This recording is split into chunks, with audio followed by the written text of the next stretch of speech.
سيئات أعمالنا من يهد الله فلا مضل له ومن يضلله فلا هادي له ونشهد أن لا إله إلا الله وحده لا شريك له ونشهد أن سيدنا وسندنا ومولانا محمدا عبده ورسوله أرسله بالحق بشيرا ونذيرا وداعيا إلى الله بإذنه وسراجا منيرا أما بعد فأعوذ بالله من الشيطان الرجيم بسم الله الرحمن الرحيم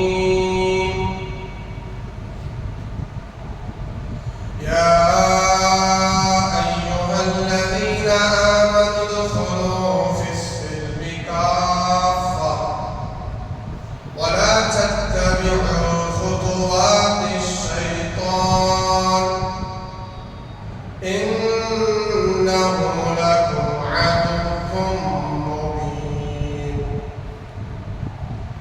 وقال تعالى في مقام آخر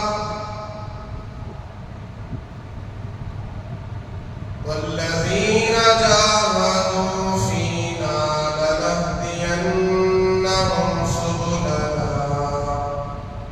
وإن الله لمع المحسنين وقال النبي صلى الله عليه وسلم من حفظ سنتي أكرمه الله بأربع خصال المحبة في قلوب البررة والهيبة في قلوب الفجرة والسعة في الرزق والثقة في الدين أو كما قال عليه الصلاة والسلام رب اشرح لي صدري ويسر لي أمري واحلل عقدة من لساني يفقهوا قولي رب زدني علما رب زدني علما رب زدني علما اللهم صل على سيدنا ومولانا محمد في أول كلامنا اللهم بارك على سيدنا ومولانا محمد في أوسط كلامنا اللهم صل على سيدنا ومولانا محمد في آخر كلامنا محترم ومعزز سامعین کرام بزرگوں دوستوں اور ملت کے عزیز نوجوانوں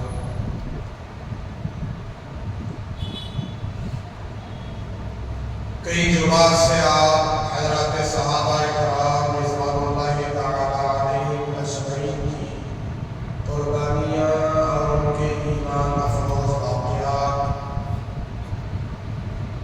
اور ایمان لانے کے قصے آپ نے سن لیا چند واقعات رہ گئے ہیں مجھے اس کو مکمل کرنا ہے اور اس مہینے کے بعد جو مہینہ آ رہا ہے وہ ربیع الاول کا مہینہ ہے جس میں جناب محمد رسول اللہ صلی اللہ علیہ وسلم کی پاکیزہ سیرت پاکیزہ حیات آپ کے بچپن سے لے کر آپ کی وفات تک جو حالات آپ پر گزرے ہیں اور جو مکی زندگی ہے مدنی زندگی ہے اس کو بیان کریں تو گزشتہ جمعہ آپ نے سیدنا بلال حبشی رضی اللہ تعالیٰ عنہ کے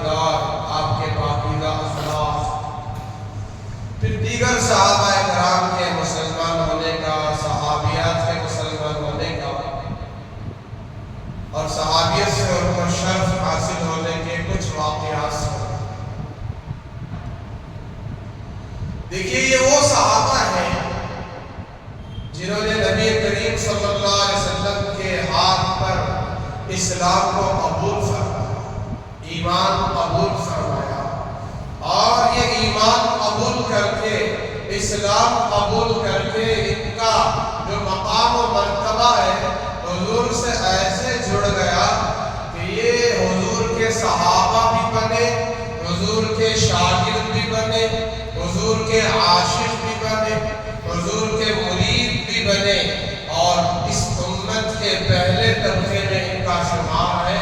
اور سب سے پہلا درجہ امت کی ابتدا جسے کہا جاتا ہے وہ حضرات صحابہ کرام کا مجمع ہے۔ بڑی قربانیوں سے ایمان قبول کیا، ایمان قبول کرنے کے بعد ان پر بڑے بڑے حالات آئے، بڑی بڑی مصیبتیں آئی، سب کو انہوں نے برداشت کیا، لیکن ایمان ہاتھ سے جانے نہیں دیا، اپنے اسلام پر باقی رہے، اپنے ایمان پر باقی رہے، پکے مسلمان رہے، اللہ کے نبی کے سچے عاشق بنے رہے۔ تو اس کی مثال حضرت بلال ہے، اس کی مثال حضرت خباب بن عرض رضی اللہ تعالیٰ عنہ ہے، جن کو آگ کی انگاروں میں گھسیٹ کر ان کو سزا دی جاتی تھی، آگ سے ان کے بدن کی، ان کے پیٹھ کی چربی اور خون کی وجہ سے وہ آگ بجھتی تھی، ان کی کمر گل کر گر گئی تھی، گوشت گر گیا تھا، صرف ہڈیاں باقی تھی۔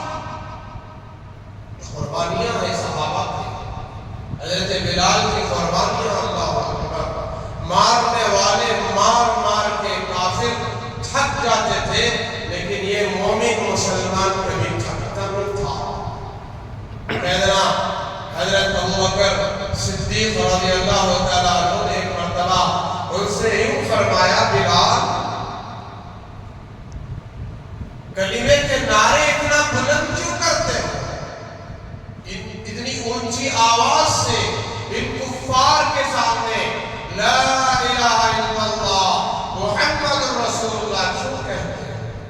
آہستہ سے کہہ دو نا، آہستہ سے کہہ دو گے تو یہ تمہیں کوڑے مارنا کم سے کم کریں گے، تمہیں تکلیفیں دینا تو کم کریں گے، اذیتیں نہیں پہنچائیں گے۔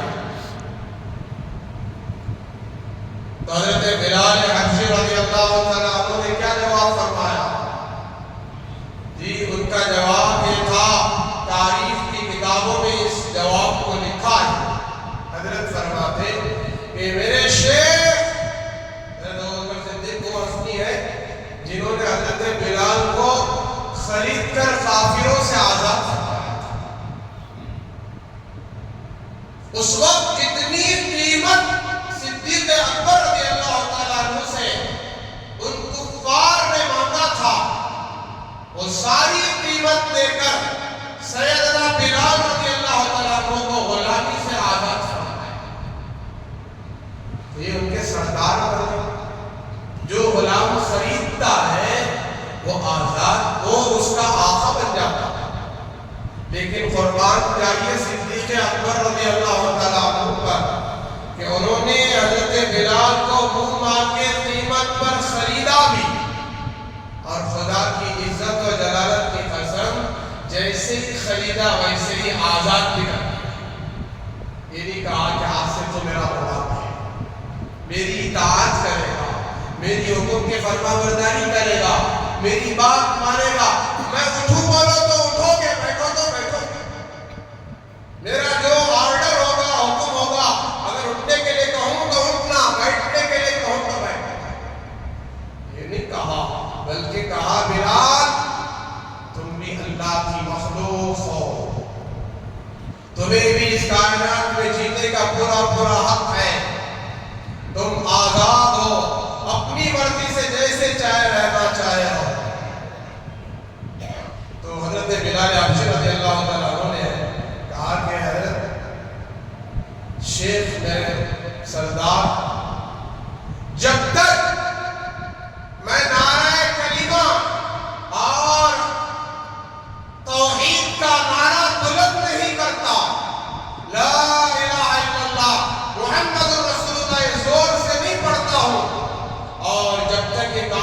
کو نہیں مارتے اس نعرے کے بعد اس وقت تک لطف آتا ہی نہیں، اس وقت تک مزہ نہیں آتا۔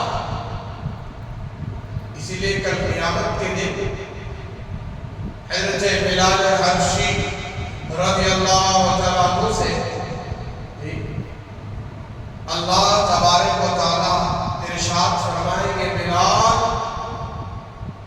تم دنیا میں ہماری وجہ سے مار کھاتے تھے، توحید کی وجہ سے مار کھاتے تھے، اور ہماری ذات کو یہ ماننے کی وجہ سے، کلمہ لا الہ الا اللہ کی وجہ سے، اللہ احد کی وجہ سے، اللہ الصمد کی وجہ سے مار کھاتے تھے، اور ہمیں تم پکارتے تھے صمد احد اللہ احد، اللہ ایک ہے۔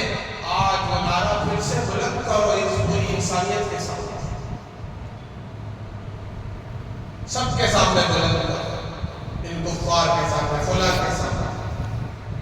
تو حضرت بلال حبشی رضی اللہ عنہ کہیں گے، یا اللہ آپ کا حکم، میں اس کا غلام، میں اس کا فرما بردار، آپ جیسے فرما ویسے میں حکم کے فرما برداری کروں، لیکن یا اللہ پھر سے دنیا قائم کر دے اور مجھے پھر سے مکے کی گلیوں میں بھیج، اور اس تپتی ہوئی ریت میں مجھے لٹا کر گرم گرم دھوپ میں، تپش میں میرے سینے پر پتھر کی بڑی چٹان رکھوا کر ان کفار سے کہلوا کہ اب کہو اللہ احد، دیکھیں کہ جان پیاری ہے یا اسلام پیارا ہے، پھر سے دوبارہ بھیج یا اللہ، وہ مزہ نہیں آئے گا اب جو میں پکاروں۔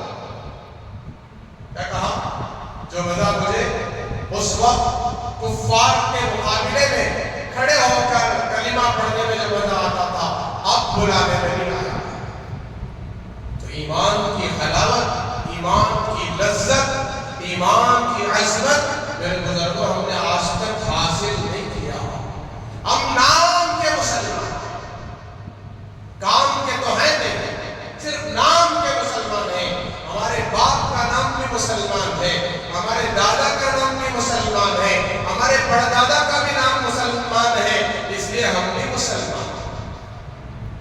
جی ہم بھی کون ہیں؟ مسلمان۔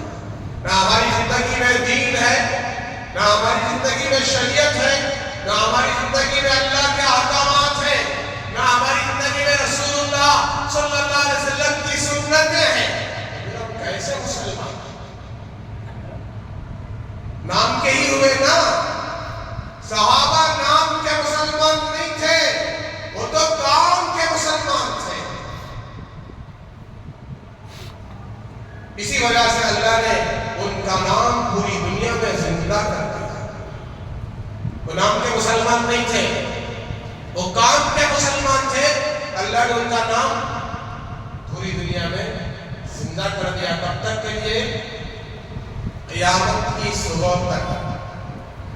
قیامت کی صبح تک حضرت بلال کا نام لینے والے آتے ہیں۔ آج کروڑوں لوگ لے رہے ہیں، لاکھوں مسجدیں سیدنا بلال کے نام سے تعمیر کی گئی، لاکھوں مدارس سیدنا بلال کے نام سے چل رہے ہیں۔ چل رہے نہیں چل رہے؟ کتنے اسلامی ادارے جو بلال کے نام سے ہیں۔ کون بلال ہے؟ یہ وہی بلال ہے جو کالا کلوٹا تھا، حبشی تھا، غلام تھا، بے ایمان تھا، لیکن حضور کے اخلاق دیکھ کر مسلمان ہوا، ایمان لے آیا، اللہ کے نبی کے دین پر اپنے آپ کو جمع دیا، کفار کے مقابلے میں کھڑا ہو گیا، اپنی جان اور مال کی قربانی دی۔ اللہ نے اس غلام کو تمام سرداروں کا سردار بنا۔ ایک مرتبہ حضرت عمر فاروق رضی اللہ تعالیٰ عنہ کے سامنے حضرت بلال کا ذکر کرتے ہوئے معمولی جملے کہے تو حضرت عمر فاروق امیر المومنین کہنے لگے، بلال مت کہو ان کو کہو سیدنا بلال، ہمارے سردار بلال۔ غلام کو اللہ نے کہاں سے کہاں پہنچا دیا۔ اسلام عزت دینے کے لیے آیا ہے۔ اسلام کس کے لیے آیا ہے؟ عزت دینے کے لیے آیا ہے۔ تم ہی خواہ مخواہ اپنی ذلت کے سودے کر رہے ہو۔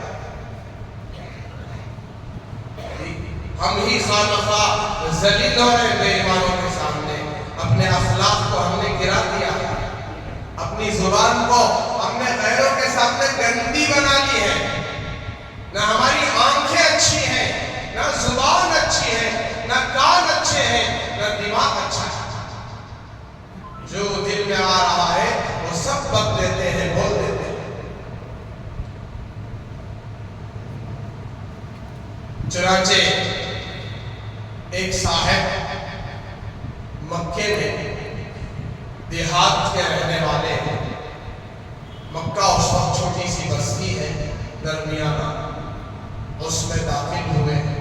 ان کے پاس اونٹ تھا. وہ بازار آئے، بازار میں کھڑے رہے اونٹ بیچنے کے لیے. دیہاتی بیچارہ، گاؤں کا رہنے والا، پریے کا رہنے والا.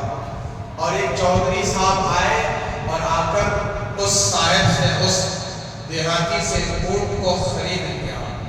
کہا کہ دیکھو میرا وہاں گھر ہے، ادھر دکھا دیا. میں وہاں رہتا ہوں، میں یہاں کا چودھری ہوں، گورنر ہوں، مجھ سے آ کر کل پیسے لے لیں. یہ کہہ کر اونٹ لے کر چلا گیا. اب دوسرے دن یہ دیہاتی قریے کا رہنے والا، چند کلومیٹر کے فاصلے پر مکے سے ان کی بستی ہے، وہاں یہ رہتے تھے. تو دوسرے دن گئے، جا کر مطالبہ کیا کہ کل جو اونٹ کی جو آپ نے خرید و فروخت کی تھی اس کا معاملہ طے ہوا تھا، اس کی رقم باقی ہے، وہ مجھے دے دو پیسے. تو وہ چودھری کون تھا؟ گورنر. وہ ابو جہل تھا. کون تھا؟ مکے کا بہت بڑا کافر ابو جہل تھا. وہ گورنر تھا، بہت بڑا سردار تھا کافروں کا.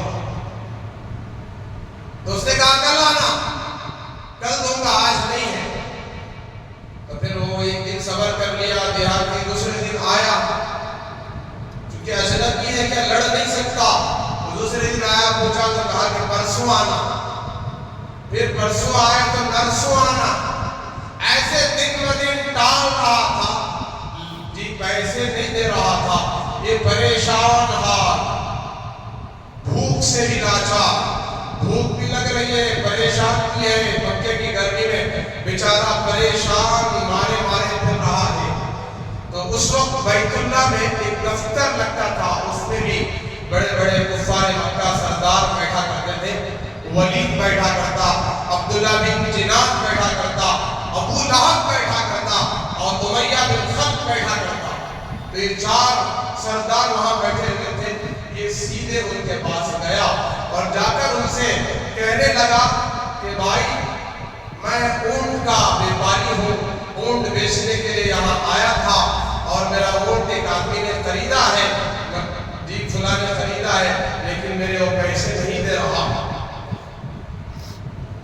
ٹال مٹول کر رہا ہے، میرے پیسے نہیں دے رہا ہے. تو چاروں سردار قسم کے لوگ کہنے لگے بھائی ہم سے بھی بڑا یہاں چودھری، ہم سے بڑا سردار کون آ رہا ہے جو تمہیں اتنا ٹھگا رہا. تو اس نے کہا کہ وہ جو مکے کا گورنر ہے، اپنے آپ کو جو گورنر کہتا ہے، ابو جہل. تو چاروں کفار سن کر ہنسنے لگے، کہنے لگے ارے یہ تو ہمارے سردار کی بات کر رہا ہے. کس کی بات کر رہا ہے؟ ہمارے سردار کی بات کر رہا ہے. کون؟ ابو جہل ان کا سردار ہے، ان میں کا بڑا ہے. وہ سب اس سے ڈرتے تھے. اب باتوں باتوں میں اس کا مذاق کرتے ہوئے اس کے دماغ میں، امیہ بن خلف کے دماغ میں ایک شرارت سوچی. کہا کہ دیکھو وہاں جو بیت اللہ سے جو ٹیک لگائے ہوئے بیٹھے ہیں صاحب، کون ہے وہ؟ حضرت محمد رسول اللہ صلی اللہ علیہ وسلم. ان کے پاس جاؤ، وہ تمہیں پیسے دلوا دیں گے. کون دلوا دیں گے؟ کون دلوا دیں گے بھائی؟ حضرت محمد رسول اللہ صلی اللہ علیہ وسلم. جو صاحب بیٹھے ہیں وہاں، جی صرف نام نہیں پتا، بس اتنا کہا کہ وہاں جاؤ وہ پیسے دلوا دیں گے. پھر مذاق کرنے لگے، ہنسنے لگے. تو یہ آدمی سوچ رہا ہے کہ یہ کیسے لوگ ہیں،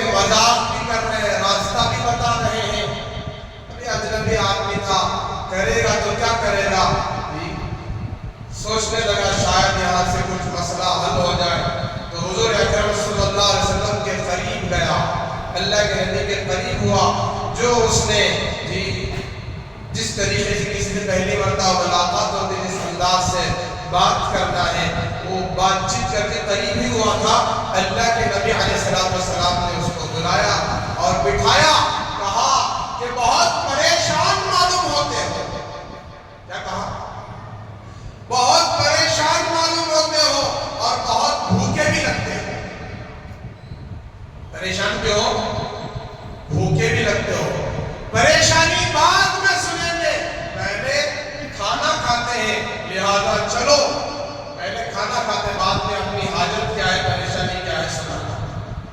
چنانچہ اللہ کے نبی علیہ السلام نے اس دیہاتی کو اپنے گھر لے گئے اور گھر میں جو کچھ تھا دودھ پیش فرمایا, کھجوریں پیش فرمائی اور جو دیگر چیز تھی آپ نے پیش فرمایا, کھلایا پلایا.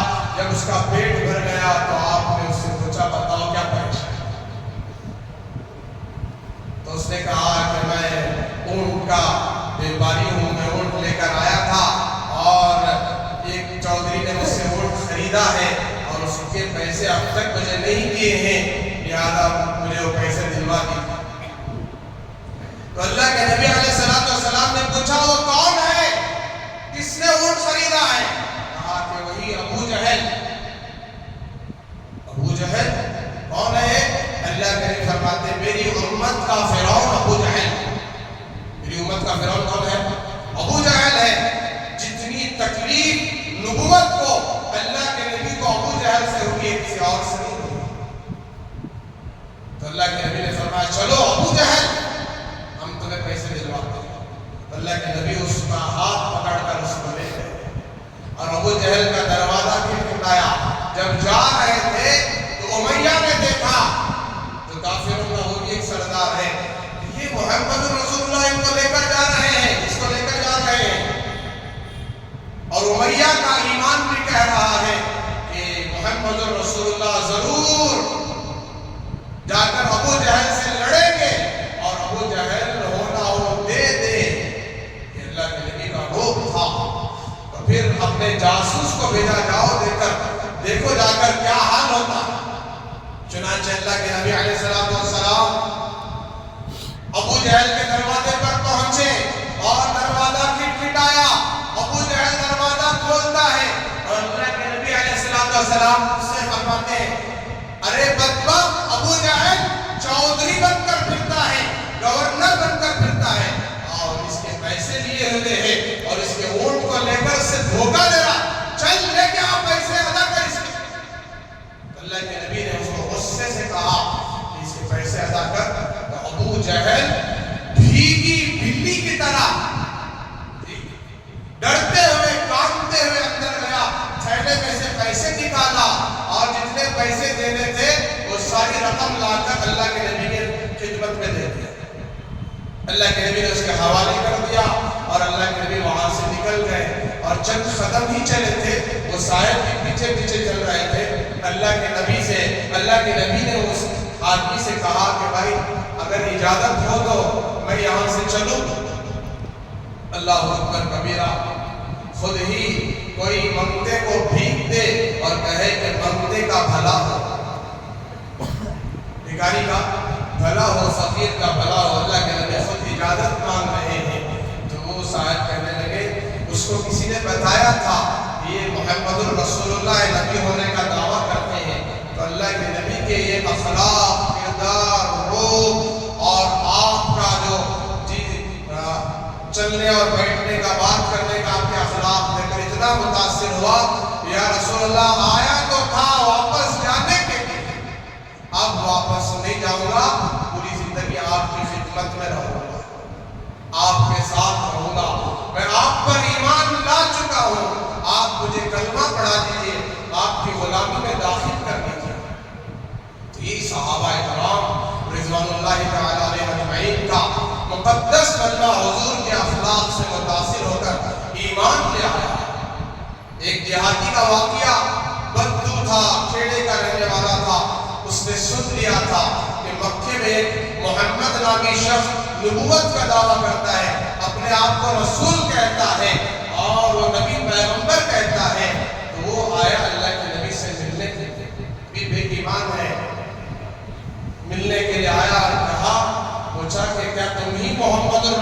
اللہ ہو؟ تم ہی ہو جو نبی ہونے کا دعویٰ کرتے ہو؟ تو آپ نے فرمایا جی میں ہی محمد رسول اللہ۔ اچھا کیسے مان لیں؟ کیا صرف تمہاری بات سن کر مان لیا جائے کہ تم ہی محمد رسول اللہ ہو؟ ایسے نہیں ہو سکتا۔ پھر کیسے مانو گے؟ حضور اکرم صلی اللہ علیہ وسلم نے اس سے سوال فرمایا کیسے مانو گے؟ تو اس دیہاتی نے کہا کہ دیکھو ادھر جو درخت ہے، جھاڑ ہے، وہ جب تک آ کر آپ کے نبی رسول ہونے کی گواہی نہ دے دے اس وقت تک میں اسلام نہیں لے آؤں گا، اس وقت تک آپ کو نہیں مانوں گا۔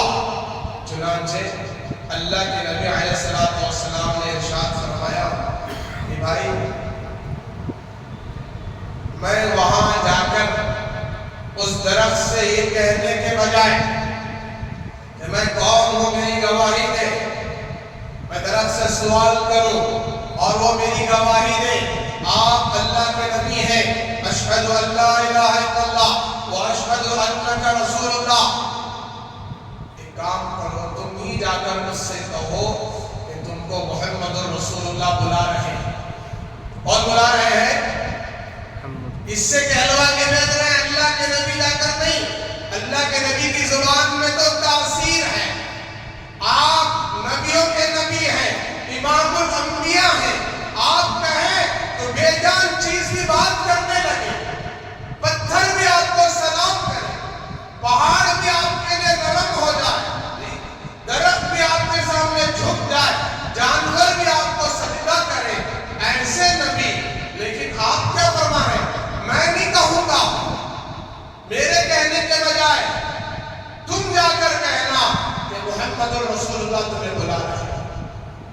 چنانچہ وہ دیہاتی گیا اور درخت سے مخاطب ہو کر کہنے لگا کہ اے درخت تجھے محمد رسول اللہ بلا رہے ہیں۔ تو درخت جیسے ہی اس کو سنا تو اپنی جڑوں سمیت ہلنے لگا اور 2-3 مرتبہ ہلا اور جڑوں سمیت نکل کر چلتے ہوئے دوڑتے ہوئے اللہ کے نبی کی خدمت میں آیا اور سلام پیش کیا اور کہنے لگا اشہد ان لا الہ الا اللہ و اشہد انک رسول اللہ۔ یہ کہہ کر اللہ کے نبی صلی اللہ علیہ وسلم سے اجازت لے کر پھر واپس اپنی جڑوں سمیت نیچے چلا گیا، جہاں سے آیا تھا وہاں چلا گیا، واپس جا کر اپنی جڑوں سمیت اندر پیوست ہو گیا۔ کیوں ایسے ہو گیا؟ اگر نکل کر کہیں دوسری جگہ گر جاتا، گواہی دے دیتا اور وہ صحابی بن جاتے، وہ ایمان لے آئے، مسلمان ہو گیا، صحابی بن گئے۔ کل کے دن کوئی کہنے والا یوں کہتا یہاں آندھی چلی تھی، سخت تیز ہوا چلی تھی جس کی وجہ سے درخت اکھڑ کر گر چکا ہے۔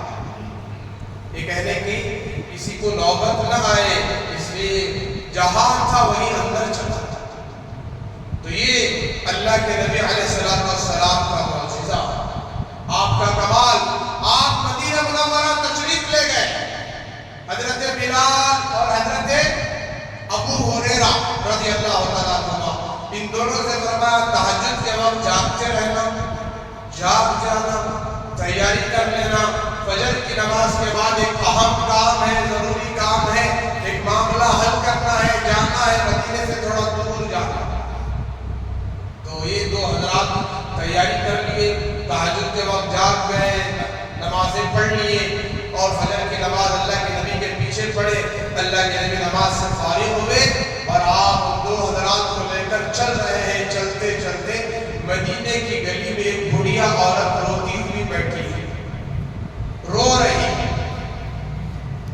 اللہ کے نبی وہاں سے رک گئے، آپ رک کر ان دو حضرات سے کہنے لگے جا کر اس اماں سے پوچھو، اس بڑھی سے پوچھو روتی کیوں ہے، رونے کا سبب کیا ہے، رونے کی وجہ کیا ہے۔ تو یہ دو حضرات گئے اس بڑھیا سے پوچھنے لگے اماں روتی کیوں ہے، کیا بات ہے۔ وہ بڑھیا کہنے لگی کہ میں ابھی تیل خرید کر لا رہی تھی، ہنڈیا میں، مٹی کی ہانڈی میں تیل خرید کر ہاتھ سے وہ ہانڈی چھوٹ گئی اور نیچے ہانڈی گری، ہانڈی پھٹ گئی اور وہ تیل زمین میں چلا گیا، زمین نے چوس لیا۔ تو یہ میرے پاس جتنے پیسے تھے اس میں نے تیل خریدا تھا، اب میرے پاس کوئی پیسے نہیں ہے، اس لیے رو رہے ہیں۔ اللہ کے نبی سے یہ واقعہ سنایا جاتا ہے۔ جناب محمد رسول اللہ صلی اللہ علیہ وسلم نے حضرت بلال سے فرمایا، جاؤ بلال گھر جاؤ۔ میرے بھائیوں، ہمارا ایمان ہے، ہمارا عقیدہ ہے، اگر اللہ کے نبی علیہ السلام اس زمین کو حکم دیتے، اے زمین جس طریقے سے تو نے تیل چوسا ہے ایسے ہی اگل دے، باہر کر دے، وہ تیل واپس دے دے، تو اللہ کے نبی کو وہ تیل واپس دیتی دیتی بھائی۔ اللہ کے نبی کی بات مانتی، لیکن اللہ کے نبی نے یہ نہیں فرمایا کہ بھئی یہاں کھڑے ہو کر کسی کرامت کا انتظار کرتے رہو، بلکہ حضرت بلال سے فرمایا کہ جاؤ گھر جاؤ، ایک ہانڈی اٹھاؤ، پیسے لو، تیل خریدو، فوراً اس دنیا کے ہاتھ میں۔ یہ اللہ کے نبی کے صفات، اخلاق، کردار۔ میرے بزرگوں، حضرت صحابہ کرام رضوان اللہ تعالیٰ علیہم اجمعین نے حضور کے ساتھ رہ کر اتنا دین سیکھا، اتنا دین سیکھا کہ وہ دین انہوں نے ساری دنیا کو سکھا دیا۔ قرآن پہنچانے والے صحابہ، دین پہنچانے والے کون؟ صحابہ، شریعت پہنچانے والے صحابہ، سنت پہنچانے والے صحابہ، نبی کی راتیں پہنچانے والے صحابہ، نبی کے دن پہنچانے والے صحابہ، مکی زندگی پہنچانے والے صحابہ، مدنی زندگی پہنچانے والے صحابہ۔ آپ نے رات میں کیا کام کیا وہ عمل پہنچانے والے صحابہ، دن میں کیا کیا وہ کام پہنچانے والے صحابہ، ہر عمل پہنچانے والے حضرات صحابہ، حضور کی زندگی کا ایک ایک لمحہ پہنچانے والے صحابہ۔ کہ آپ رات میں کب آرام کرتے تھے، آپ کب جاگتے تھے، آپ کیسے بیٹھتے تھے، آپ کیسے چلتے تھے، آپ کا دیکھنا کیسا تھا، سب من و عن پہنچانے والے حضرات صحابہ۔ تو صحابہ کا ایمان اتنا مضبوط کیسے ہوا؟ ان کا جو ایمان اتنا مضبوط ہوا ہے، انہوں نے پیغمبر کائنات کے امام، امام الانبیاء کو دیکھا، یہ اماموں کے امام، نبیوں کے امام، انبیاء کے امام، اتنے بڑے نبی ہو کر اتنی تکلیفیں برداشت کر رہے ہیں، تو اللہ کے نبی کی تکلیفیں صحابہ سے زیادہ تکلیفیں ہیں، تو آپ برداشت کر رہے ہیں۔ تو صحابہ کرام ایک طرف آپ کی قربانیاں دیکھتے ہیں، دوسری طرف آپ کے اخلاق دیکھتے ہیں، اور ایک طرف آپ کی سچائی اور امانت داری دیکھتے ہیں، اخلاق و کردار دیکھتے ہیں۔ صحابہ کا ایمان مضبوط ہوتا ہے، صحابہ اپنے ایمان پر جم گئے۔ 950 سال کی تبلیغ کے بعد حضرت نوح نے 80 یا 82 لوگوں کو تیار کیا، اور اللہ کے نبی نے صرف 23 سال کے عرصے میں 1.25 لاکھ صحابہ کو تیار کیا۔ کتنے لاکھ مردوں کو اور 1 لاکھ عورتیں، اس سے بھی زیادہ کموں پہ 2.25 لاکھ۔ جو تعداد نبیوں کی ہے، 1.25 لاکھ نبیوں کی تعداد، وہی تعداد حضرات صحابہ کی ہے۔ اگر اللہ کے نبی کے بعد نبوت کو باقی رکھتا، صحابہ میں چن چن کر نبی بنا دیتا، پیغمبر بنا دیتا، ابو بکر کو پیغمبر بنا دیتا، عمر کو پیغمبر بنا دیتا۔ اللہ کے نبی نے صاف کہا ہے، لو کان بعدی نبی لکان عمر، اگر میرے بعد کوئی نبی ہوتے یہ وہ عمر ہوتے۔ میرے بزرگوں، آج ہم اس دین سے اتنے دور ہیں، اتنے دور ہیں، اتنے دور ہیں، اللہ حفاظت کرے۔ ہمارے اندر طلب کتنی ہے، 12:30 میں آنے والا تھوڑا سا گنا چنا بچنا، 4-5 آدمی، 6-7 آدمی، 1:15 بجے جی تھوڑے، پھر 1 بجے کچھ مجمع بڑھتا ہے، 1:30 بجے لوگ آنا شروع ہوتے ہیں اصل۔ تو یہ طلب ہے ہماری، ہفتے میں 1 مرتبہ۔ صحابہ کا دھن تو 24 گھنٹے یہی تھا، 24 گھنٹے کے دیندار تھے، اور آج ہم صرف ہفتے میں 1 مرتبہ نماز پڑھ کر کہتے ہیں ہم مسلمان ذرا سونے والے بھی سن کر کہو کہ ہم ایک ہفتے میں ایک مرتبہ پڑھ کر مسلمان ہو سکتے ہیں؟ نہیں ہو سکتے، ہرگز نہیں ہو سکتے۔ بات اچھی طرح دل میں اتار کے جانا۔ آج کوئی شوہر کوئی بیوی، شوہر اور بیوی کا جو رشتہ باقی ہے نا حلال طریقے کا، نکاح کے ذریعے سے، یہ بہت بڑے مفتی اعظم مدینہ منورہ کے میں بارہا عرض کر چکا ہوں، اس لیے بار بار عرض کر رہا ہوں تاکہ آپ کے دل میں بات بیٹھ جائے۔ لگاتار 3 دن اگر کوئی نماز چھوڑ دے، یا تو ہفتے میں ایک مرتبہ پڑھتے ہیں جمعہ، لگاتار 3 دن نمازیں قضا کر دے، نماز نہ پڑھے، فجر بھی، ظہر بھی، عصر، مغرب، عشاء، کوئی نماز نہ پڑھے، 3 دن گزر جائے، ایسے بھی اس مجمع میں ہوں گے مسلمان، میں نہیں جانتا، نہ کسی پر تہمت لگا رہا، نہ کسی کی طرف انگلی اٹھا رہا، بلکہ مسئلہ سمجھا رہا۔ لگاتار 3 دن کوئی مسلمان ہونے کے باوجود، کلمے والا ہونے کے باوجود نماز چھوڑ دے، فرمایا اس کا نکاح ٹوٹ جاتا ہے۔ کیا ہو جاتا ہے؟ نکاح ٹوٹ جاتا ہے۔ مفتی اعظم کا فتویٰ 3 دن کے اندر اندر وہ توبہ کر لے، اللہ سے معافی مانگ لے، ان نمازوں کی قضا کر لے، پھر کلمہ شہادت اشہد ان لا الہ الا اللہ و اشہد ان محمد رسول اللہ پڑھ لے۔ اور اللہ کے نبی کی حدیث تو صاف بیان کر رہی ہے، جو جان بوجھ کر ایک وقت کی نماز بھی چھوڑ دے وہ اسلام سے خارج ہو جاتا ہے۔ ایک آخری بات بتا کے میں بات پوری کر دوں۔ قرآن مجید 29واں پارہ سورہ مدثر، اللہ تبارک و تعالیٰ اپنے کلام میں فرماتے ہیں جب جنتی جنت میں جا رہے ہوں گے، کہاں جا رہے ہوں گے بھائی؟ جنتی جنت میں جا رہے ہوں گے، دوزخی دوزخ میں جا رہے ہوں گے، تو آپس میں کچھ بات ہوگی، آپس میں کچھ مذاکرہ ہوگا جنتیوں اور جہنمیوں کا۔ جنتیوں سے جنتی جہنمیوں سے کچھ سوال کریں گے، دوزخیوں سے پوچھیں گے، کیا پوچھیں گے؟ فی جنات یتساءلون، فی جنات، جنتی جب جنت میں ہوں گے، یتساءلون آپس میں سوال کریں گے، ما سلککم فی سقر، اے ما ادخلکم فی جہنم، کہ کس چیز نے تمہیں دوزخ میں آج جانے پر مجبور کر دیا؟ ایسی کون سی چیز ہے جس کی وجہ سے آج تم سب دوزخ میں جا رہے ہو یا دوزخ میں ہو؟ ما سلککم فی سقر، وہ کہیں گے پہلی چیز مسلمانوں سنو، قالوا لم نک من المصلین، وہ پہلی بات کہیں گے اے جنتیوں، سب سے پہلا گناہ، سب سے پہلا جرم، سب سے بڑا جرم ہمارا دنیا کا یہ تھا کہ ہم دنیا میں مصلی نہیں تھے، ہم دنیا میں نمازی نہیں تھے۔ کیا نہیں تھے؟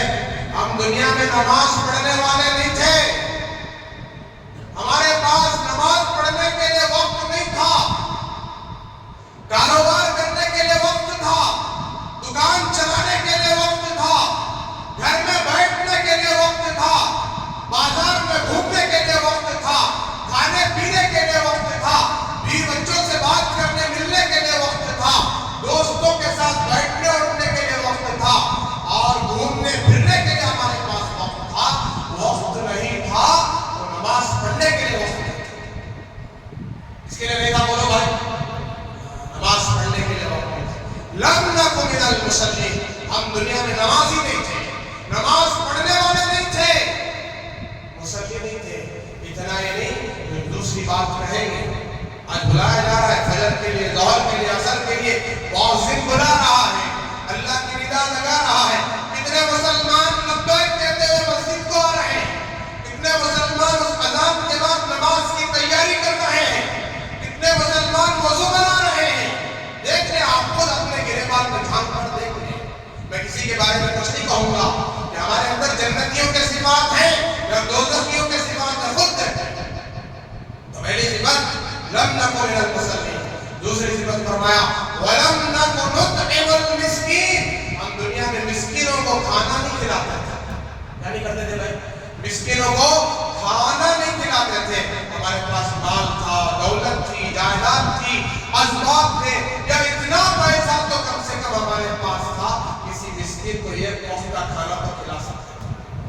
اتنا تو پیسہ ہمارے پاس تھا، کھلانے کے لیے بہت بڑا مالدار ہونا ضروری نہیں ہے.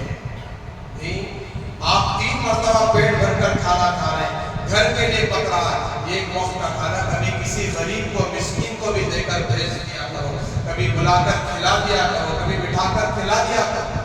تو وہ دوسری صفت جہنم میں جانے کی وجہ وَلَمْ نَكُ نُطْعِمُ الْمِسْكِينَ، ہم کیا نہیں تھے بھائی؟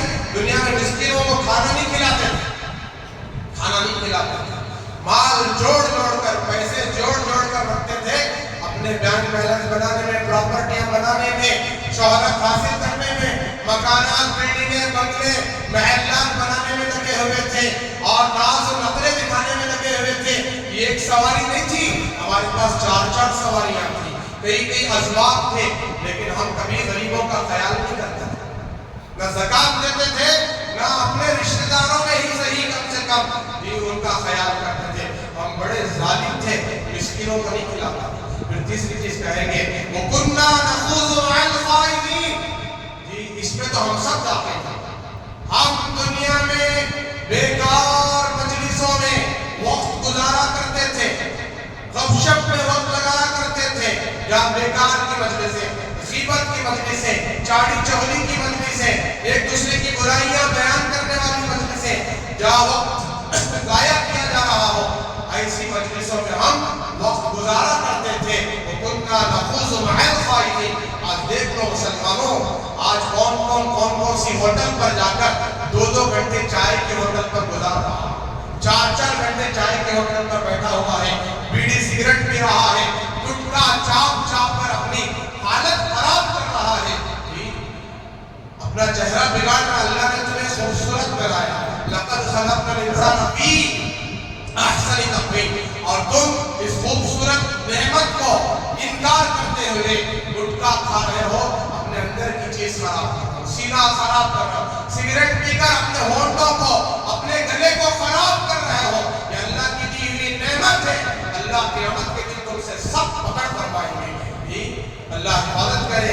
سگریٹ پینا، اس پر پیسے خرچ کرنا ناجائز لکھا ہے علماء نے، ناجائز اور حرام لکھا ہے. لہذا ان سارے بیکار کی مجلسوں سے اپنے آپ کو بچاؤ اور اللہ کے ذکر کی طرف دوڑو، نمازوں کی طرف دوڑو. اور آخری صفت کہیں گے وَكُنَّا نُكَذِّبُ بِيَوْمِ الدِّينِ، اور ہماری حالت یہ تھی کہ جب بھی قیامت کا ذکر سنتے، مرنے کے بعد کی زندگی کا ذکر سنتے، قبر کی زندگی کا ذکر سنتے، فوراً انکار کر دیتے، جھٹلا دیتے تھے، آخرت کی زندگی کو نہیں مانتے تھے، قیامت کو نہیں مانتے تھے. فرمایا کہ یہ سب بنی بنائی ہوئی باتیں ہیں. اِذَا مِتْنَا كُنَّا تُرَابًا، جی عِظَامًا أَإِنَّا لَمَبْعُوثُونَ. اِذَا مِتْنَا، جب ہم مر جائیں، وَكُنَّا تُرَابًا، اور مٹی ہو جائے، وَعِظَامًا، اور ہڈیاں ہو جائیں، یا پھر دوبارہ کھڑے ہوں گے، زندہ ہوں گے. یہ تو کافروں کے جملے تھے، مسلمانوں کے جملے نہیں ہیں. مسلمان تو ہر دن تیاری کرتا ہے، آخرت کی تیاری کرتا ہے. اور ایک غبشت جو کھیل تماشے کی جو مجلس بنی ہوئی ہے سب سے بڑی، وہ ہماری شادیاں ہیں. شادیوں میں اتنا وقت لگاتے ہیں، برابر عشاء کی نماز کا وقت ہوتا ہے، اس وقت میں نکلتے ہیں فنکشن کے لیے، نماز بھی نہیں پڑھے، اور فنکشن شروع ہوتا ہے 9 بجے، 9:30 بجے، 12 بجے تک ختم نہیں ہوتا، 1 بجے تک ختم نہیں ہوتا، 2 بجے تک ختم نہیں ہوتا. عشاء بھی گئی، فجر بھی گئی. اور عورتوں کی بے دینی کیسی، چاروں طرف عورتیں ایک دوسرے کو دیکھ رہی ہیں، گھوم رہی ہیں، بے پردہ ہیں، چہرہ کھلا ہوا ہے، پورا میک اپ ہے.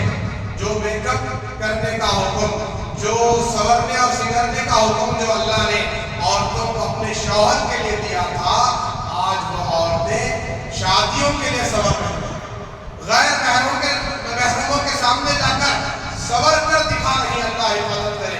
یہ کبیرہ گناہ ہے، بہت بڑا گناہ ہے. لہٰذا ان برے صفات سے اپنے آپ کو بچائیں، بزرگ نمازوں کا اہتمام کریں، اور اپنے موت کی فکر کریں، موت کی تیاری کریں. یوں سمجھے یہ جمعہ ہو سکتا ہے میرا آخری جمعہ ہو، آئندہ جمعہ نصیب ہو یا نہ ہو. لہٰذا یہ سوچ کر اب سچی توبہ کر لیں، اللہ سے معافی مانگ لیں، نمازوں کی پابندی شروع کر دیں، آج ہی سے پکے نمازی بن جائیں. جی جیسے اب جمعہ میں آئے ہیں عصر پہ بھی آ جائیں، مغرب پہ بھی آئیں، آپ جہاں ہیں وہاں نماز پڑھیں، جی مسجد میں جا کر پڑھیں، جماعت کے ساتھ پڑھنے کی فکر کریں، 5 نمازیں پڑھیں اور فجر کی نماز خاص طور سے اہتمام کریں، رات میں جلدی سو جائیں، یہ گناہوں کی چیزوں میں، غفلت کی چیزوں میں نہ پڑیں، موبائل میں، انٹرنیٹ میں، فیس بک میں، یوٹیوب میں اپنے آپ کو ضائع نہ کریں، اس سے بہت بڑی تباہی ہے، بربادی ہے، وقت ضائع ہو رہا ہے اور ہمارا دل خراب ہو رہا ہے۔ لہٰذا نماز کی فکر کر کے فجر کی نماز کو آئیں اور اللہ اللہ کریں، پھر اللہ ہمارے ماحول کو بھی بدلیں گے، ہماری زندگیوں کو بھی بدلیں گے، پھر انشاءاللہ ہماری دنیا بھی بنائیں گے، اللہ آخرت بھی بنائیں گے۔ آخر میں گزارش ہے، آج سے میں پہلے بھی عرض کر چکا ہوں، جتنے اسرائیلی پروڈکٹ ہیں سب کو چھوڑ دیں، سب کو خریدنا چھوڑ دیں۔ آج ہر مسلمان کے گھر میں اسرائیلی پروڈکٹ، پیپسوڈنٹ گیٹ کس کے گھر میں نہیں ہے بھائی بولو، کولگیٹ کس کے گھر میں نہیں ہے، کلوز اپ کس کے گھر میں نہیں ہے، سب اسرائیلی پروڈکٹ۔ دیکھو معصوم بچوں کو جی قتل کیا جا رہا ہے، ان کے چہرے جلا دیا جا رہا ہے، ایک بم آ کر پڑتا ہے جی سینکڑوں بچے شہید ہو جاتے ہیں، معصوم بچے، کہیں کسی کا سر کٹا ہوا پڑا ہے، کسی کے پیر کٹے ہوئے پڑے ہیں، سب شہید ہو رہے ہیں، کوئی ان کا پرسان حال نہیں ہے۔ وہ مسلمان ہیں، فلسطین ہے، وہ مسلمانوں کا دل ہے، وہ ان کو اتنا ستایا جا رہا ہے اور ان پر تباہی مچائی جا رہی ہے۔ مسلمان بھی کولڈ ڈرنکس پینے میں مشغول ہے، پیپسی لے رہا ہے، بیچ رہا ہے، خرید رہا ہے اور کولڈ ڈرنکس ہر قسم کی کولڈ ڈرنکس لے رہا ہے۔ میرے بزرگوں، یہ ساری چیزوں کو پینا، استعمال کرنا حرام کر دو اپنے اوپر۔ اللہ تبارک و تعالیٰ کم سے کم اس بنیاد پر ہماری مغفرت کر دے۔ ہم تو وہاں پہنچ کر ان کی مدد نہیں کر سکتے، آخری درجات اور راتوں میں اٹھ کر رو سکتے ہیں، ان کے لیے دعائیں کر سکتے ہیں۔ لہٰذا اسرائیلی پروڈکٹ کتنے ہیں نمبر وار گنانے کا وقت بھی نہیں ہے، پوری فہرست انٹرنیٹ میں ہی موجود ہے اور جگہ جگہ مساجد کے پاس لگائے گئے ہیں۔ ان چیزوں کو خریدنا چھوڑ دیں، انڈین پروڈکٹ خریدیں اور ہمارے مسلمانوں کی بہت ساری کمپنیاں ہیں ان سے خریدیں اور ان کو خریدنا چھوڑ دیں، ان کو حرام کر دیں اور اللہ تعالیٰ سے ان کے لیے دعائیں کریں اور ظالموں کو نیست و نابود کرنے کے اللہ سے دعا کریں اور نمازوں کا اہتمام کریں۔ ڈرے نماز قضا کرنے سے، کہیں ایسا نہ ہو کہ بے نمازی کی حالت میں ہماری موت آ جائے اور خبر میں سب پکڑ ہو جائے۔